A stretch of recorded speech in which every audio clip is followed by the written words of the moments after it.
Fernando Paulsen y nuestros panelistas e invitados son una combinación clave por la 92.9 FM. La clave, me escucha.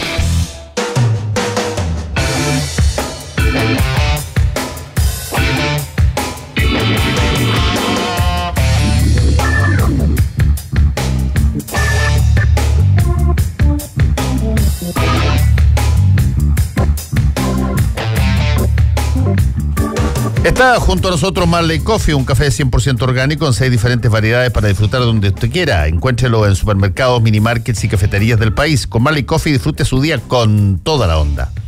Almuerzo de negocios, el ambiente perfecto para disfrutar un break de su trabajo y degustar de una exquisita oferta gastronómica es en Restaurante El Cid del Hotel Sheraton Santiago. De lunes a viernes de 12:30 a 15:30 horas, reservas al 222-335.000 o en sheraton.com/Santiago. Vive tus experiencias al límite con la energía y el impulso de lo que te motiva. Hankook Baterías, lo mejor de la tecnología coreana, 100% libre de mantención y la mayor garantía del mercado. Hankook Baterías, su punto de partida. Visítelos en bateriahankook.cl. Tenemos libros para regalar, se regalan mañana. Bueno, los dos tienen que ver de alguna manera con la cosa astronómica, que estamos ya con todo es el eclipse. Todo se ha eclipsado un poco. El libro de Mario Amuy, Premio Nacional de Ciencia Exacta, que acaba de sacar, se llama El Sol Negro y justamente tiene que ver con la difusión respecto de los eclipses. Y ya a esta altura es clásico, un gran libro que además en la edición ilustrada de tapa dura de Stephen Hawking, La teoría del todo, el origen y el destino del universo. Está muy bonito, con grandes ilustraciones y fotografías. Entonces tenemos a Stephen Hawking con La teoría del todo y El Sol Negro de Mario Amuy. Para eso, para concursar, hashtag combinación clave y @me gusta leer CL. Bueno, estamos con nuestros panelistas de este día martes, Nashla Aburman. ¿Cómo estás, Nashla? Bien, gracias. Estamos con Karina Oliva. Buenos días. ¿Tal? Jorge Gómez, Fundación para el Progreso. Fernando, ¿cómo estás? Eclipsado. Sí, no, Ocar Rementería está eclipsado. ¿Eclipsado? Sí, está eclipsado. Está con enfermo, le vino un soplo oscuro, muy oscuro, como su alma. Un blackout. Está con un blackout. Está con un blackout. Así que no va a poder venir hoy día, está medio Hoy, el otro día le compré el libro a la Emilia. ¿Cuál está ahí? De la ciencia pop. Ah, de bueno, Gabriel la León. ciencia pop. Los dos libros de la ciencia Sí. pop son muy buenos. ¿Le compraste el 1 o el 2? El 2. Sí, el 1 también es bueno. Emilia, No la dejaron Emilia, concursar pídele a tu el mamá, otro pídele a tu mamá que te compre el 1. El uno. Que te compre el 1. Que te compre el uno. Joda, compre el 1, mamá. Compre el 1, No le des esa idea, por favor, porque no para cuando le da... Por eso mismo, te estás imaginando. Imagino que tú chiquitita debe haber sido igual. Es peor. Oh, Siempre vienen exagerados. Son más empoderados. Sí. Oye, hay un lote de noticias. Bueno, hoy día, Eclipse. a ver, yo estaba comentándole a Jorge y a Nashla este concepto que es muy gringo, que es el concepto de lo que se denomina el overkill. Y el overkill ocurre cuando tú tienes una determinada situación que tú la sacas totalmente de su si tú quieres, de su esfera, de su rango, de tratamiento lógico y lo transformas en lo único de lo cual hay que hablar, merecer, etcétera. Y finalmente lo que a veces se logra, esto pasa mucho cuando hay modas determinadas sobre algo en específico, donde todos empiezan a hablar de exactamente nada más que ello. A poco andar, esta cosa se te viene abajo, entre otras cosas, porque tú como dice la palabra, no la mataste una vez, sobremataste aquello que... Como lo que pasó al presidente en el verano con Venezuela.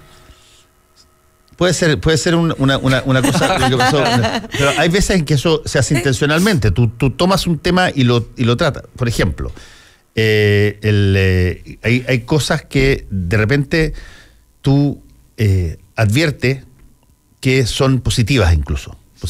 Y las tratas una vez y otra vez y las vuelves a tratar y las vuelves a tratar y tú de repente tú dices, oye, pero me parece que lo único que está pasando en el mundo hasta que el efecto que empieza a producir ese tratamiento es que se te empieza la gente a alejar de eso, empieza a manifestar una disposición incluso hasta negativa respecto a ello, porque le diste un tratamiento mucho más allá del ámbito de lo lógico y lo tolerable. En el caso del eclipse, pasa con todos los eclipses, porque son fenómenos que ocurren una vez cada determinado número de años, y por lo tanto, y como es bonito, como tiene tanto estímulo para que uno aprenda un poco más de astronomía, para que uno mire el cielo, cuando lo levante la vista y lo saque del celular, qué sé yo, cuando hay tantas cosas así, se expone tanto lo que viene, que va a haber gente que va a decir: no aguanto ni un eclipse, ni una imagen nada más.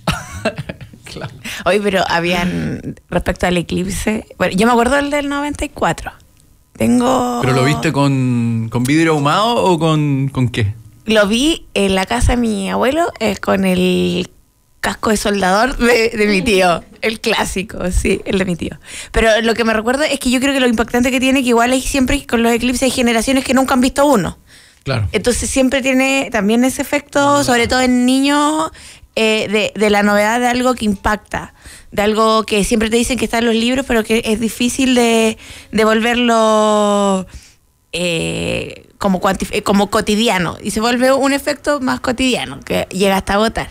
Pero es como en la prensa sale lo mismo que como en el 94, lo que hay que hacer, lo que no hay que hacer, todo, ¿no? La última vez que hubo, los mitos, ¿qué es el eclipse? Los mitos del eclipse. Claro, los mitos de que hay unos que dicen que hay que cargar no sé qué cosa, otros que dicen que no hay que, o sea, el mundo del esoterismo también le pone su color, por ejemplo, y por el otro lado hasta no pueden mirarlo, o que no te toquen la guata porque te va a salir el agua con mancha.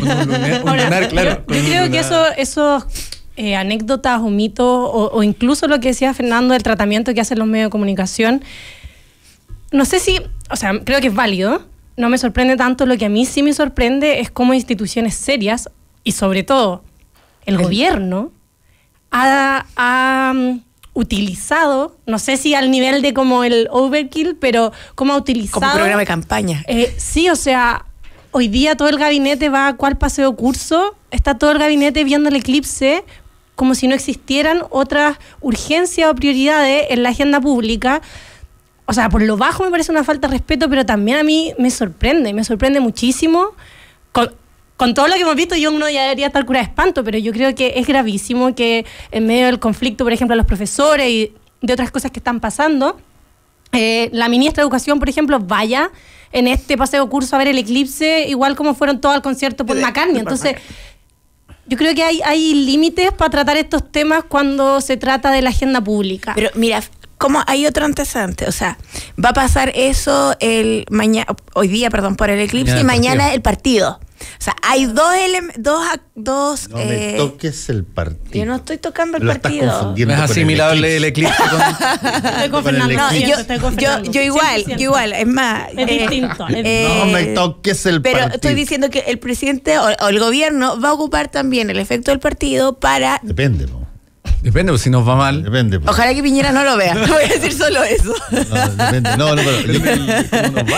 Pero igual decían, había una cosa muy cómica que igual me reí mucho con un meme que decía que si el partido hubiese sido hoy día martes, el gobierno hubiese pedido que se corriera el eclipse al encargado. Pero no me extrañaría. No, pero tallas más, tallas menos. Los eclipses en general, donde tienen los fenómenos astronómicos que son perceptibles, digamos, no aquellos que no se pueden ver, pero los que se pueden ver, tienen un efecto extraordinario en la difusión de ciencia. Sí, obvio.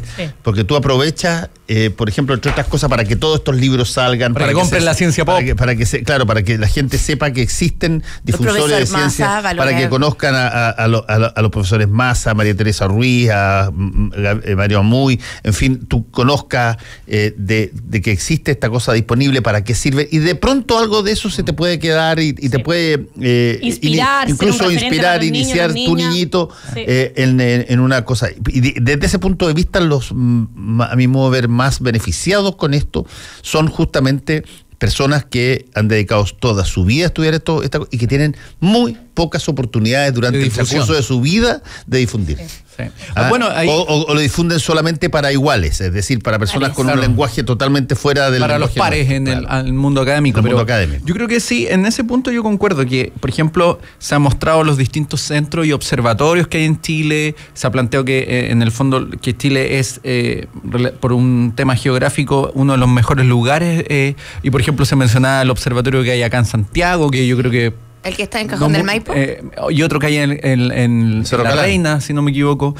Por lo tanto, se mencionaban lugares que probablemente para el común de los mortales, incluido uno mismo, no Ahora, estaban en el radar de los lugares típicos. Nosotros estamos, por ejemplo, desgraciadamente, estamos en un muy mal lugar para ver fenómenos astronómicos interesantes si es que requiere ver de noche, digamos. El eclipse tiene la ventaja de que tú lo puedes, que funciona de día. Y por lo tanto tiene la ventaja de que si es que tú estás en el lugar correcto donde se ve entero el eclipse, tú lo ves. Claro. Pero en el caso de los fenómenos de noche, tú requieres una variable extra, que es que el lugar donde estás no emita mucha luz. Exacto. Porque, O sea, Santiago- porque la luz... No, Santiago no, el la norte luz es chileno. propia, El norte es chileno no, el que pero- tiene esa particularidad. No, pero nosotros en Santiago, los telescopios que te miran arriba, hay tanta luz que se emana acá que te cuesta a veces aislar los fenómenos. Entonces, sin embargo, en el norte, y por eso están los laboratorios allí, Claro, o los en el observatorios. extremo sur, tienen noches donde la única luminosidad, si tú quieres, son las estrellas. Y por lo tanto tú puedes singularizar la vista de determinados fenómenos, verlos bien, sin esa suerte de resolana que te generan las Bueno, ciudades. por eso se dice que entre Atacama, el desierto de Atacama y lo que llega hasta La Serena son los cielos más limpios. O sea, no, hay muchas personas que creen que es un efecto de la polución de gases. No es luz. Es luz también. Y es muy entretenido porque uno con los niños conversa ese tipo de cosas. Incluso explica de por qué también tiene que ver con los niveles de inclinación en el periodo de lo que es la rotación y la traslación de la Tierra para el efecto de ver un 100%, un menos porcentaje de un eclipse. Yo creo que tiene un espacio como un poco fascinante Para los niños. para los niños, como Genera explicarlo. Como dijo una persona en Twitter, este es un mal día para los terraplanistas. Pésimo. No, ahí hay otro punto que no sé si es joda, es fake o no, que es el tema de que en Twitter por lo menos se está como viralizando la idea que gente dice, mira lo que están diciendo, yo no sé si será cierto o no, de gente que está diciendo que el uso de los lentes es un negociado en el fondo y que se puede mirar el eclipse sin los lentes. Cuestión que también es un poco la misma línea de los antivacunas, los terraplanistas, que es como, no, sí, todo es un mito, así que podemos mirar el sol directamente. Perdón, déjame hacerte una pregunta. Yo no voy a decir nada, pero ¿tú has mirado alguna vez el sol directamente? No, imposible, cuesta mucho. O sea, yo lo he hecho montones de veces, para serte franco. Afortunadamente no me ha pasado nada todavía. Pero ¿cuánto? ¿Así? No. ¿Un minuto? Para verlo, a ver si. No, tú lo puedes mirar, ya, pero... está bien. Pero a ti lo que te tratan de evitar, lo que te dicen a ti no es que el eclipse es lo que no tienes que ver, es que no pongas tu vista buscando el momento en que exacto, claro. no estés constantemente mirando la luz del sol, porque la luz del sol puede tener, pero no significa de que automáticamente porque tú levantas la cabeza y miras el sol durante 30 segundos te va a quedar ciego. No, obvio que no. Pero por algo igual, por algo los propios médicos están recomendando el uso del filtro. No, por supuesto. No es llegar y mirar el fenómeno y probablemente más de cuánto. Menos los oculistas. Claro. Mírenlo, por favor, mírenlo. Tiene más de 15 un contraste para el reflejo, que es parte de los problemas. Así que igual puedo mirar. Que de hecho, por ejemplo, al mismo profesor en el ojo más Massa, malo miró en una entrevista le preguntaron, profesor Massa, ¿podemos mirar el eclipse sin los lentes? Y dijo así igual como, yo bueno, creo que convengamos si que nadie mirar... aquí es oftalmólogo y lo que estamos diciendo no tiene ninguna prueba científica para la gente que esté escuchando que piense que ahora puede mirar o no mirar. Obvio. lentes. Sí. Es que eso digo, que por ejemplo los oftalmólogos que se han Recomiendan consultado recomiendan usar algún filtro y no directamente porque podrían sufrir algún daño. Cierto Entonces, tipo de filtro y que los lentes claro. tengan el ISO, el sello ISO. Sí, el ISO 12000 y tanto, que yo tengo el lente, se me olvidó traerlo, y de hecho también el mismo filtro del casco de soldador tiene que ser sobre 14. Sí. O sea, ni siquiera es un filtro menor, entonces... ¿Viste? Oye, pero un experto en eclipse. El lente de experto en eclipse gracias a la difusión. Oye, sí, pero yo creo que he pasado otras cosas que son súper... Hoy día venía revisando diarios temprano y me llama la atención lo poco que se le ha puesto énfasis en medios, lo que está pasando con el general Oviedo, sus últimas declaraciones frente a lo de... a lo del ejército, y que en sus declaraciones desliza comentarios o en sus declaraciones desliza nombrar al actual comandante en jefe. Sí.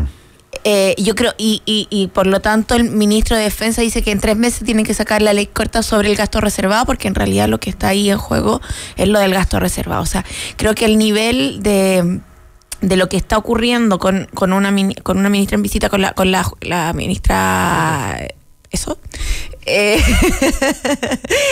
está en un ha llegado a un punto de investigación, de mantener una posición frente a un general Oviedo bastante duro en decir: yo no voy a hablar, no voy a hacer esto, porque al haber sido comandante en jefe tiene como ciertas cosas, o sea, ciertas prerrogativas a las cuales apegarse. Ella lo procesa, le toma, solicita ¿cómo se llama? El que esté detenido. Detención preventiva. La detención preventiva, correcto. Y en sus declaraciones de ahora desliza y comenta y habla del nuevo del comandante en jefe. O sea, yo creo que el tema es súper delicado. Lo que parece ocurrir es que tanto en Carabineros, como se reveló, como acá,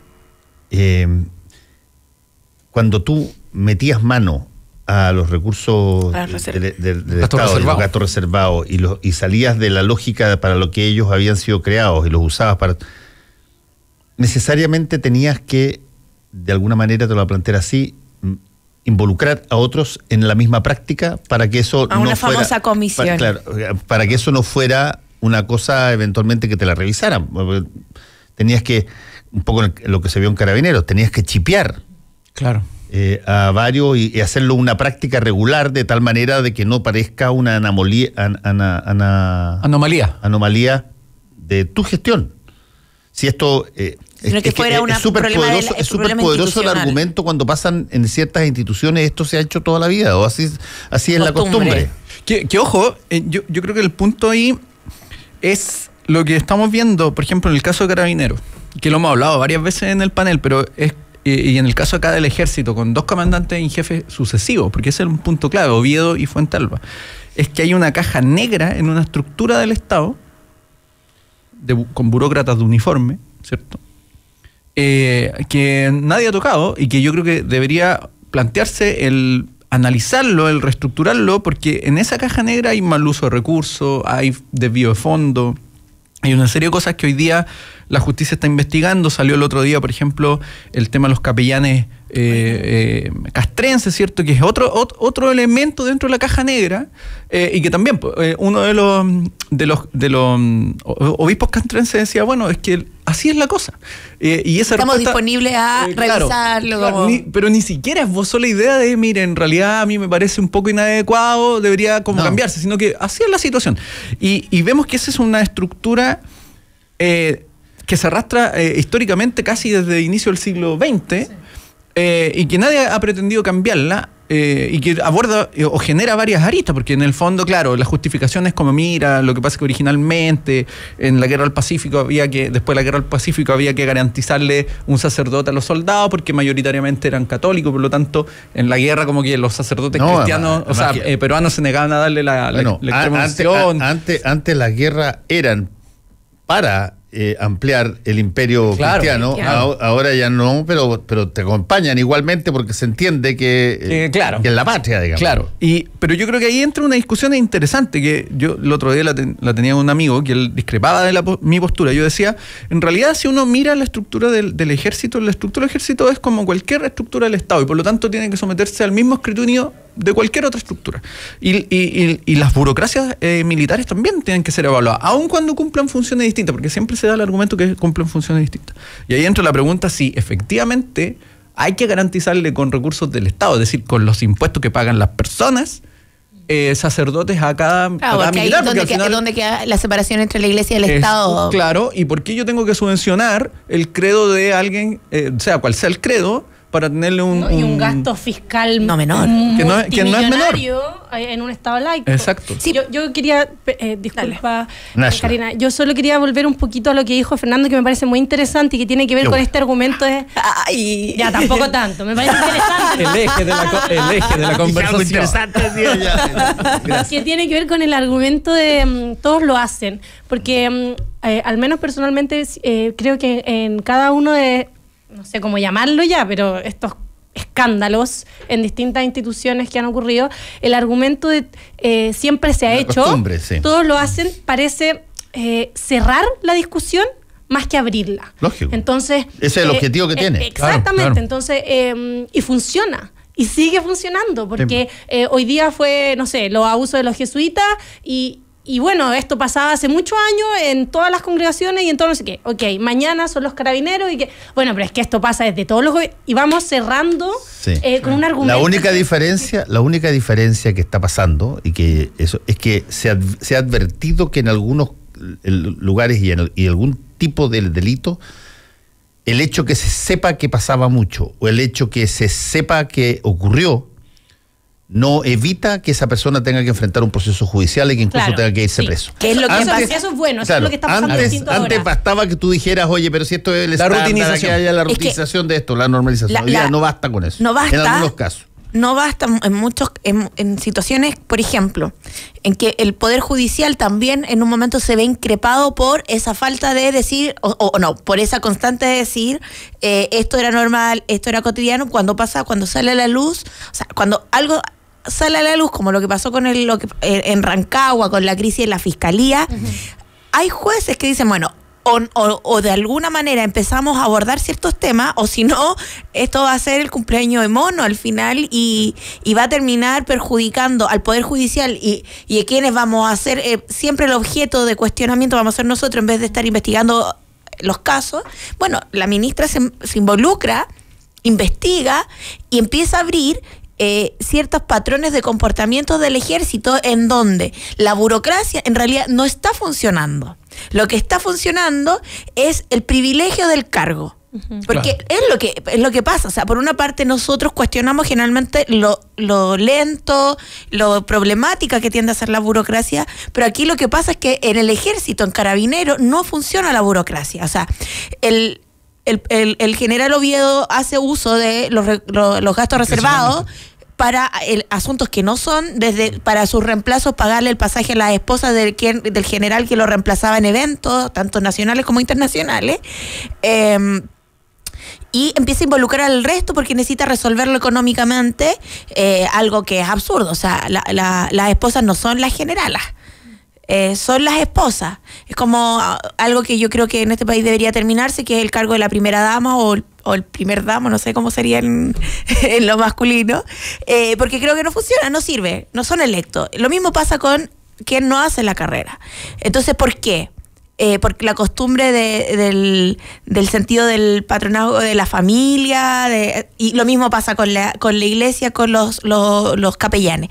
Entonces, aquí hay un problema en que se está mostrando de que esto que funcionaba perfecto, cada día se demuestra que es más imperfecto. O sea, el gasto reservado abre una posibilidad de la corrupción interna del aparato muy fuerte.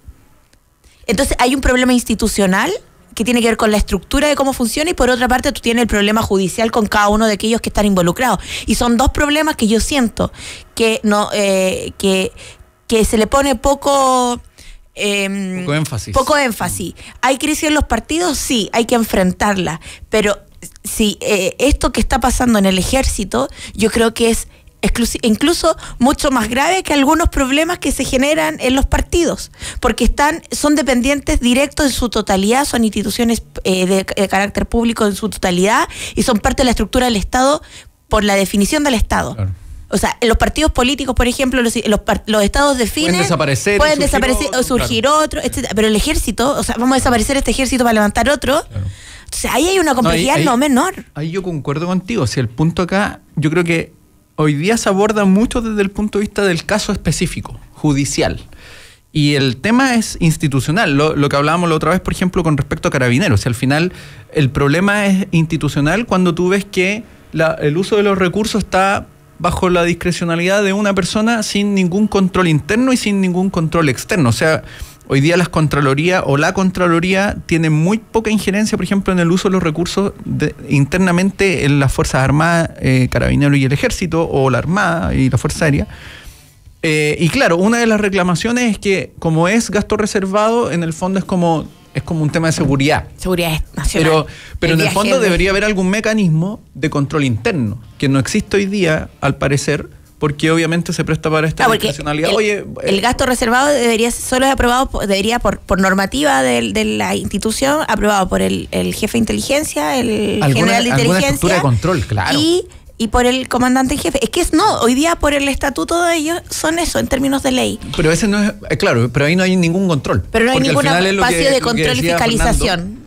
Lo que decía Fernando al pretender eclipsarnos era que en el fondo queda a mano de dos, entonces un acuerdo, listo, gastemos de esta forma. Hagamos una pequeña pausa y ya volvemos. Volvemos con Combinación Clave. La clave me escucha.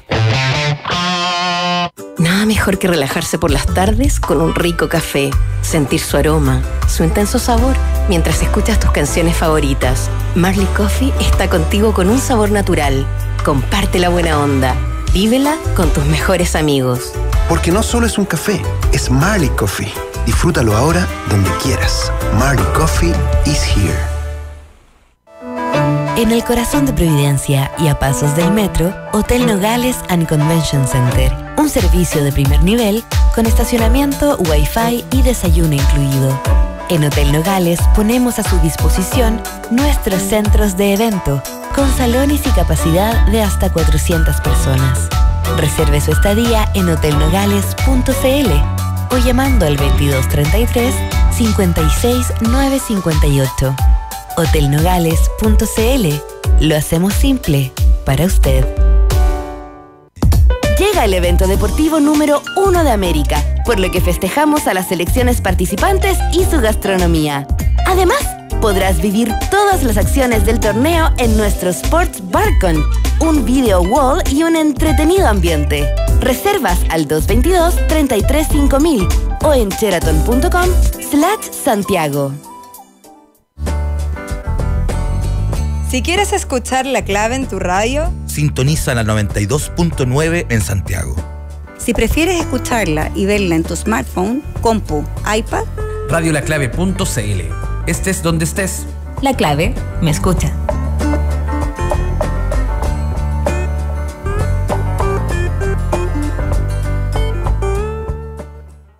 Porque nos conectamos con el planeta y somos ecorresponsables, promovemos prácticas sustentables para que tengas a diario una taza de café con un sabor 100% orgánico, libre de pesticidas, químicos y fertilizantes.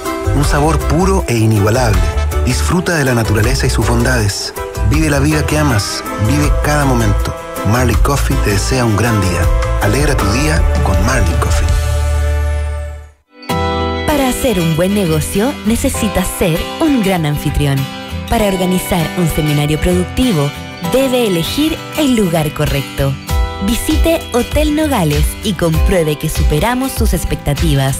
5 salones de hasta 300 personas con equipos audiovisuales, estacionamiento y wifi de alta calidad. Cotice en hotelnogales.cl o al 2233 56 958.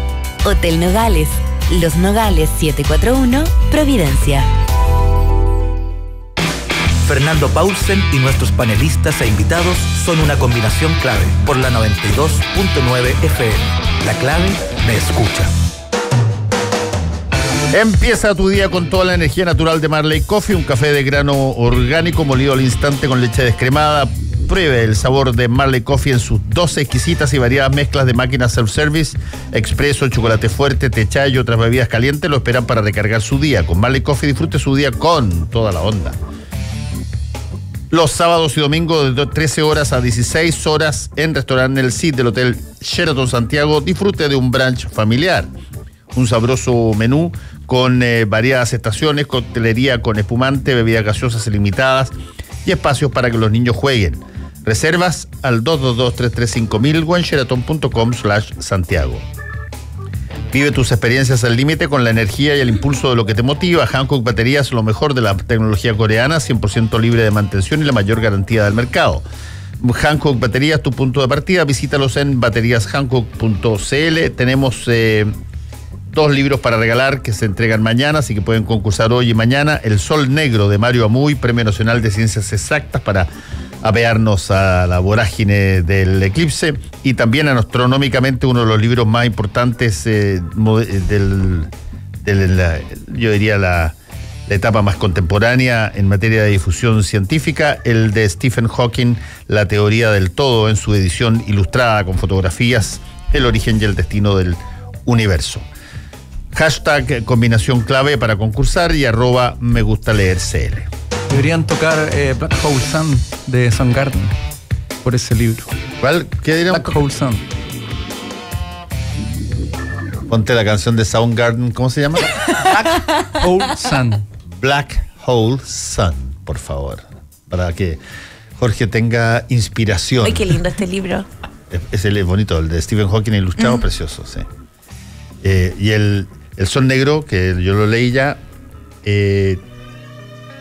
¿Es para niños? No. ¿No? No es para niños, pero es para personas comunes y corrientes que tengan mínima noción de física. Ahí está, ponte si lo quieres escuchar tu música. ¿Ah, solo yo? Yo pensé que no, cualquiera lo puede poner. Buen tema, Doc, al eclipse. Ya lo escuchaste, ya lo podéis sacar,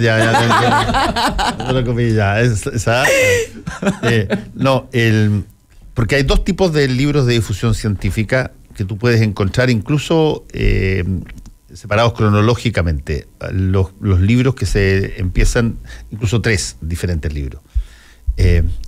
Primero, el libro de difusión científica más común que tú encuentras desde, 20 años para atrás o 15 años para atrás, que es un libro en que tú vas a encontrar 2 firmas. El firma del científico y el firma de quien escribió el libro, efectivamente. Con muchas excepciones, porque hubo varias excepciones, pero los libros antiguamente tenías al científico que era largamente entrevistado por otra persona, o ese científico le pasaba los apuntes o le pasaba el conocimiento a un ayudante. Claro, lo que se llama un escritor fantasma, un ghostwriter, alguien que escribía el libro por ti, porque tú no tenías talento para escribir en el lenguaje de la gente y por lo tanto la difusión necesitaba hablar en humano. Claro, que no hablaras en paper, sino que hablaras en y ya. Eso más o menos hasta hace unos, yo te diría, 10 años atrás. A partir de 10 años atrás cambia la cosa y tú ves los libros con una sola firma, que es la firma del científico. El científico. Crecientemente científicos salen que son capaces de hablar en el lenguaje de las personas, le empiezan a hablar a las personas.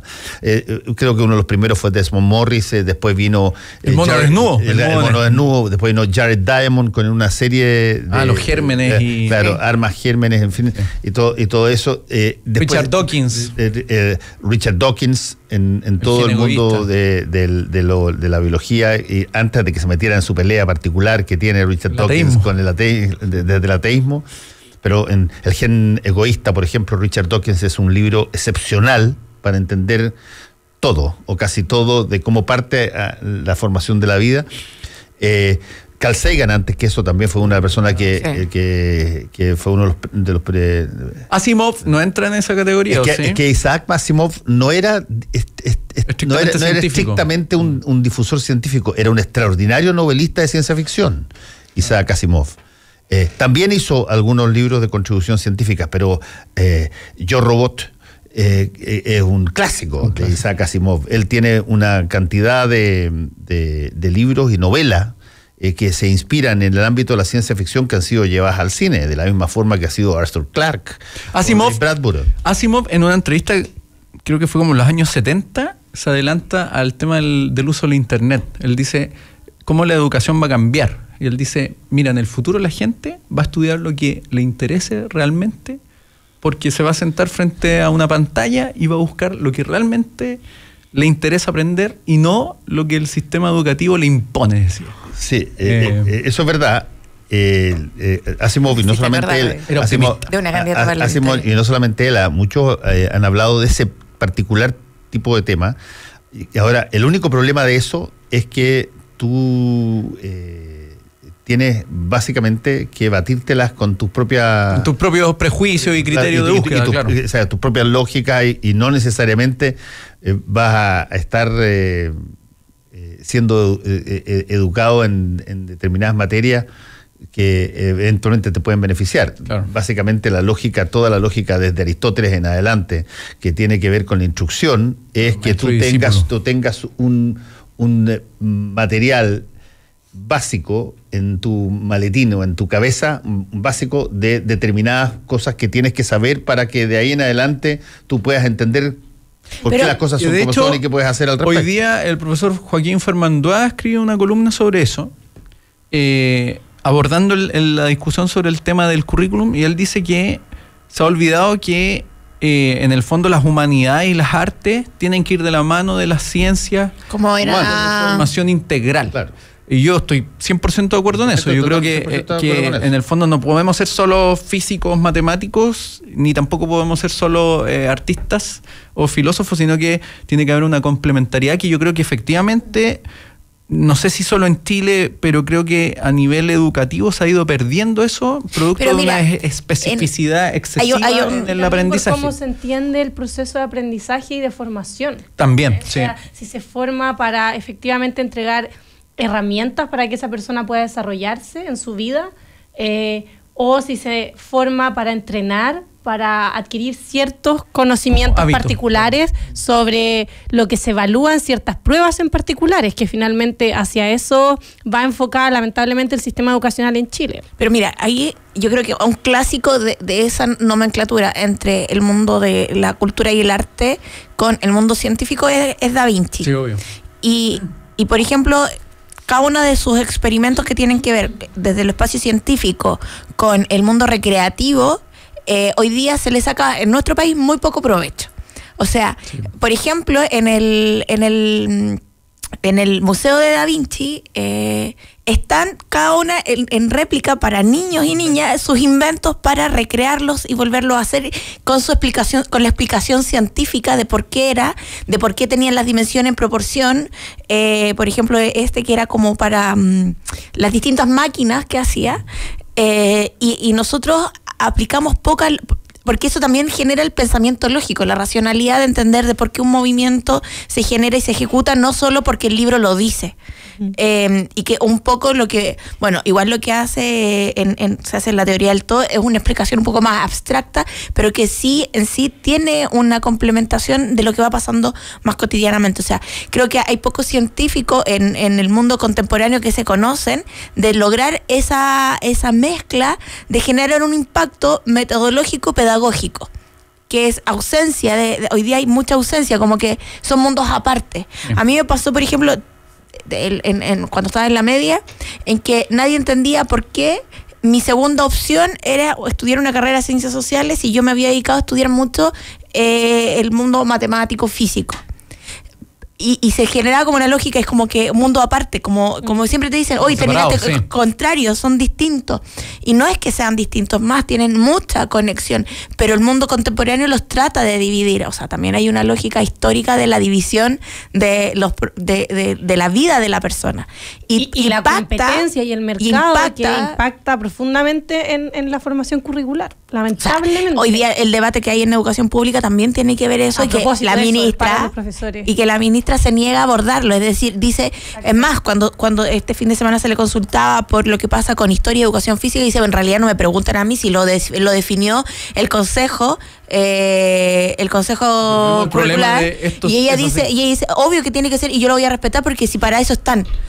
Entonces, ¿y el consejo no tiene derecho a equivocarse? Bueno, es que además en particular yo creo que la ministra carece absolutamente de las capacidades políticas y técnicas que requiere esa cartera, y que lo ha demostrado no solamente en sus declaraciones a propósito de preguntas particulares, yo creo, sino que sobre todo en cómo ha no negociado o no ha estado dispuesta a la negociación con un movimiento social y gremial con tanta experiencia en estos temas. Yo creo que esa es como una de las grandes, no sé si desilusiones, no creo, porque uno finalmente, siendo sincera, no tiene tanta esperanza ni expectativa en este gobierno, pero a mí me ha sorprendido particularmente su inexperiencia en términos políticos para negociar, para tratar a un movimiento que a todas luces, ella esté o no de acuerdo, ella no puede desconocer cuáles son los temas que se están poniendo sobre la mesa y tener una postura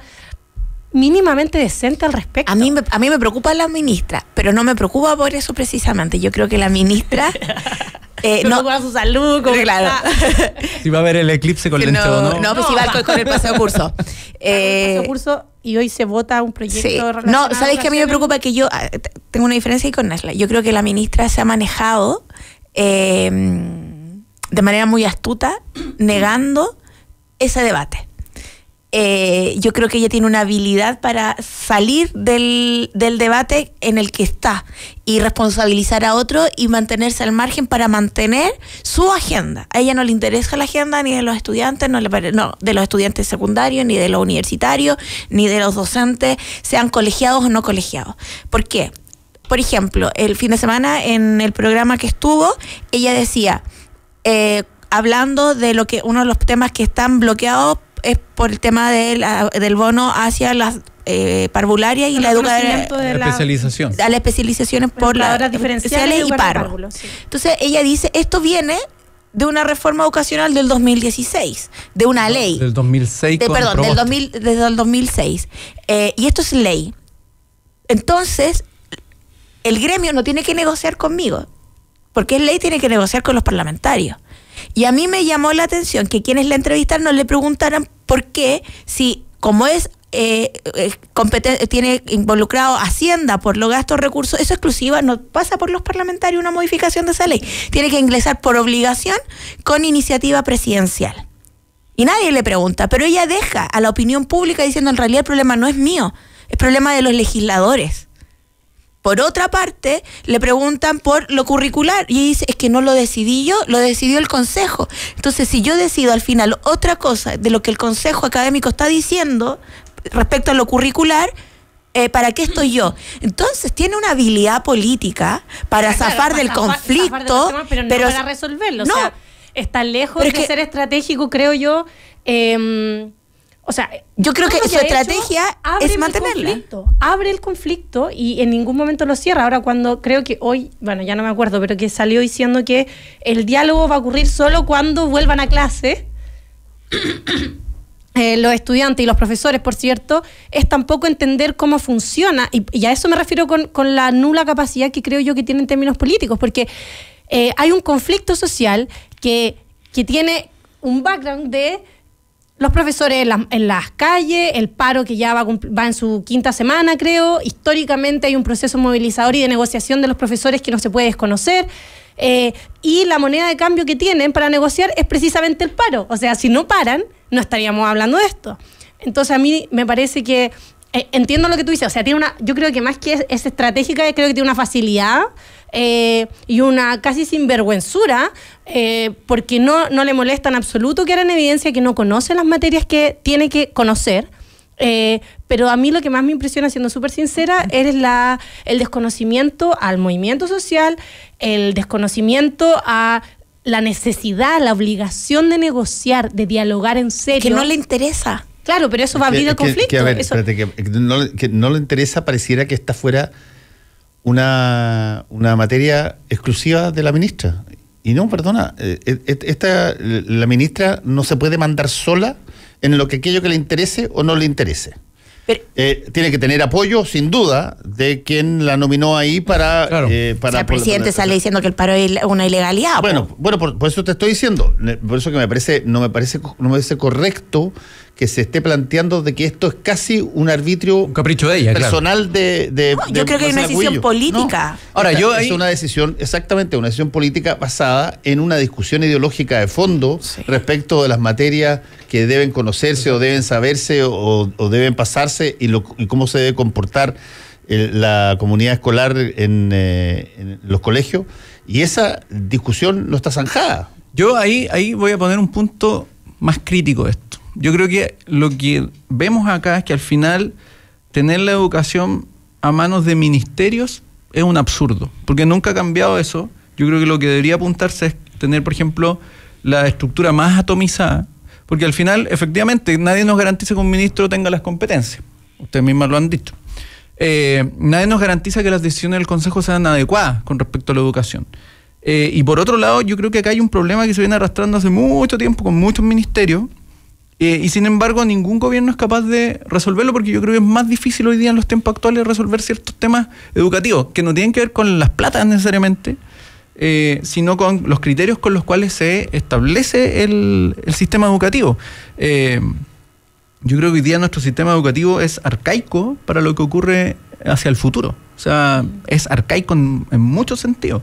Yo creo que lo conté hace un tiempo atrás. Yo saqué a mis hijos del sistema convencional porque es un sistema que, primero, no les enseña a aprender, solamente se basa en memorización, se basa en una estructura que al final lo que hace es no hacer que el sujeto desarrolle su intelectualidad, su creatividad, sino que lo va achatando, entonces lo disciplina, y eso está promovido por los ministerios y por el sistema en sí, como está pensado. Entonces, pero sin embargo, en toda la discusión eso no se aborda de manera concreta. Sí. Se reduce a una tensión entre el gobierno de turno y un gremio, en este caso. Pero yo lo que voy es que, por ejemplo, yo cuando digo no le interesa, yo creo que hay una decisión política a no interesar, porque hay una agenda, hay una agenda que quieren llevar y que creo que es la agenda del gobierno, que yo no comparto en nada.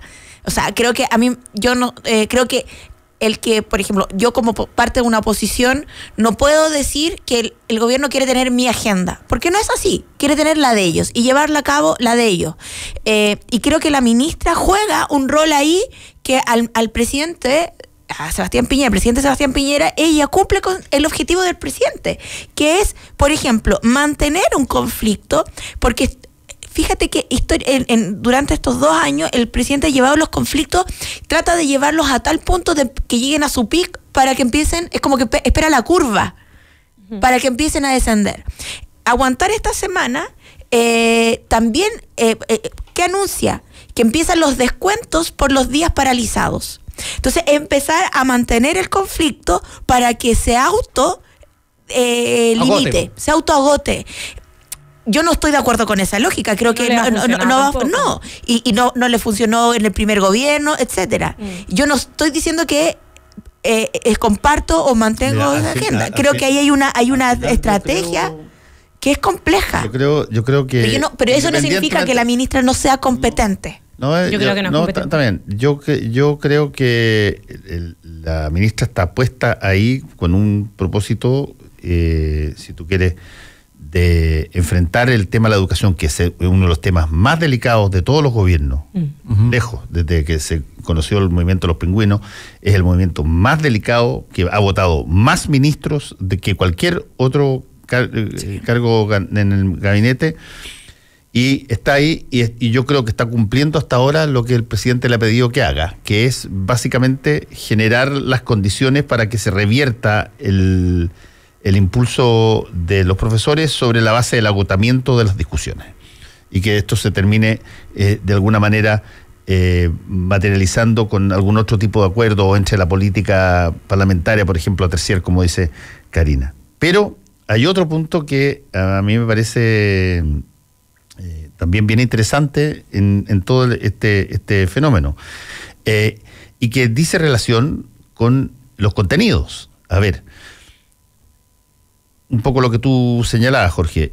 Aquí hay cosas de procedimiento, cosas que tienen que ver con estatus, por ejemplo, que se les da a las educadoras diferenciales, que a pesar de tener mención no se les paga. Tienes cosas particulares como esa y tienes cosas que son muchísimo más, y vuelvo a usar la palabra, ideológica.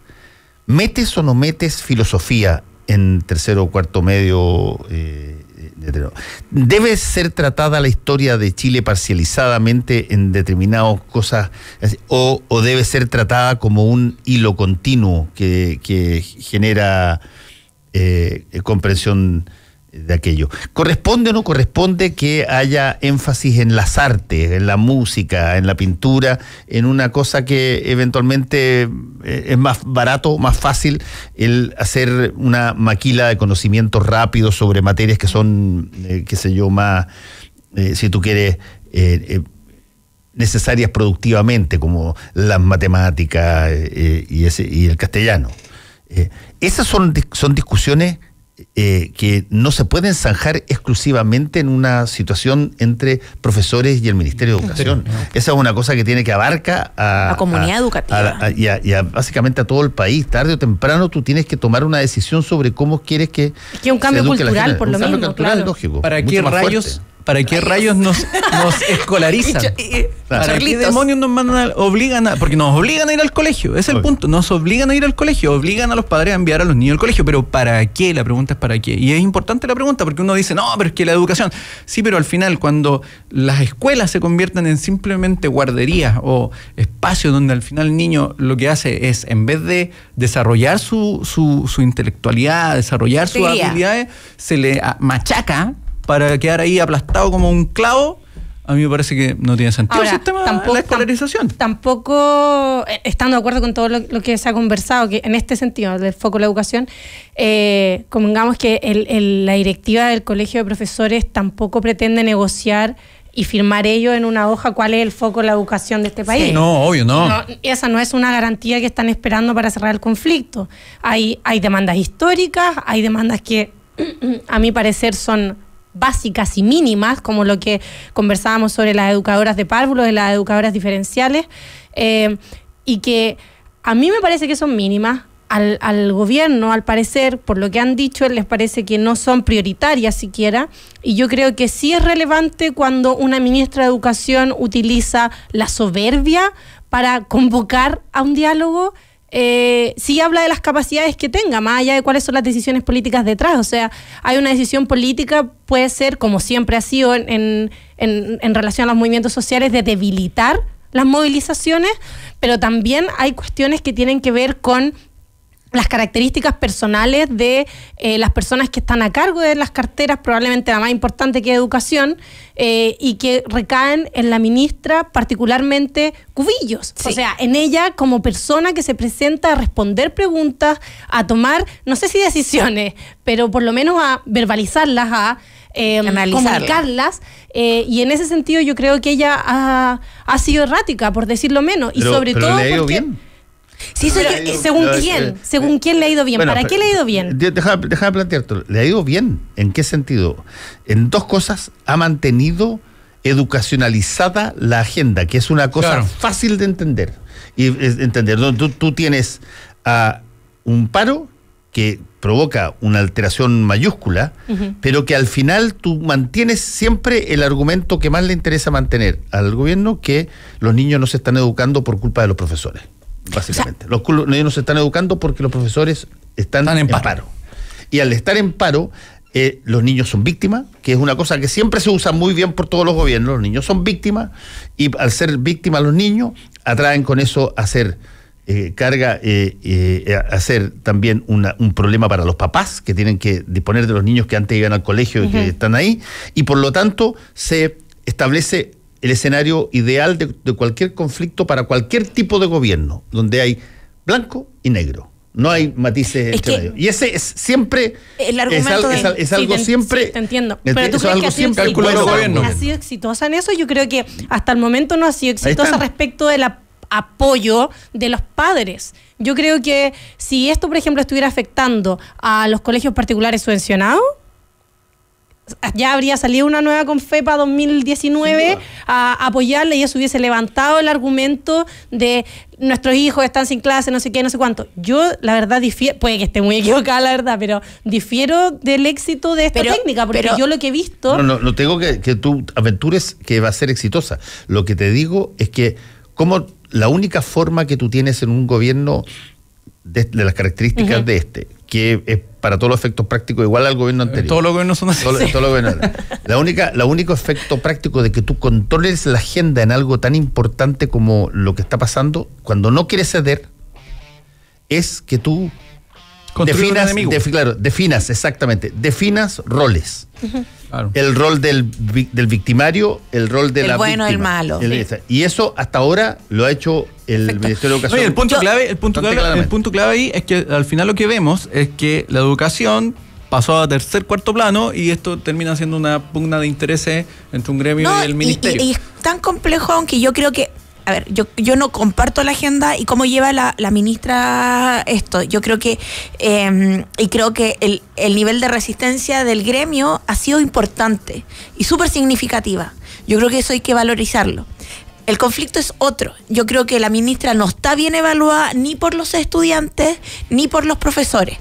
Pero hay un segmento de la población que solo escucha o ve de reojo lo que está pasando, porque no le está impactando directamente. Y la ministra se toma de elementos significativos que ha instalado tanto estudiantes como docentes, que es educación pública. Dice, y durante esta semana lo que me han dicho, esto está socavando la educación pública. Y a la gente que le queda, la ministra está preocupada de la educación pública. Y ahí yo creo que tenemos un conflicto. El paro político. Sobre ideologizado. Entonces, yo creo que nosotros como quienes estamos en una confrontación con ella, política, y las diferencias que tenemos con ella son políticas, de saber enfrentar eso. No decir que lo está haciendo siempre mal, sino que tiene un debate ahí que no está arrinconando nuestra agenda, está arrinconando nuestro relato, y eso hay que hacerse cargo. Entonces, cuando la ministra dice el conflicto es porque tantos alumnos se están quedando sin la ración. ¿Con nuestro te refieres a quién? A la oposición. Es que la oposición en esto... Sí, está variada, Frente Amplio, ya, el Frente Amplio. Específico, ya, el Frente Amplio. Porque si tú me estás diciendo, ¿está toda la gente de la democracia cristiana con esa misma lógica? No necesariamente. No, claro. Para nada, no va a estar ahí. Pues. Unos para acá, otros para allá. Pero están. Ya tenemos que no. Pues, ya, siempre. Ya, pero es que tú eres tan buena habladora. Sí. Y por eso me gusta. Mi mamá dice lo mismo. Yo un tema a propósito de la educación. El tema de la aprender programación, el tema de la convertibilidad al futuro, porque hemos estudiado cosas que hoy día quizás no sirven, pero al futuro no nos van a servir. Todo lo que hayas estudiado te sirve. El problema es que lo que no sirve es haber ido a clase y no haber aprendido nada. Eso es lo peor. Eso es lo peor. Ya, muchas gracias a ustedes y nos vemos el próximo martes. Gracias. Volvemos con Combinación Clave. La clave me escucha.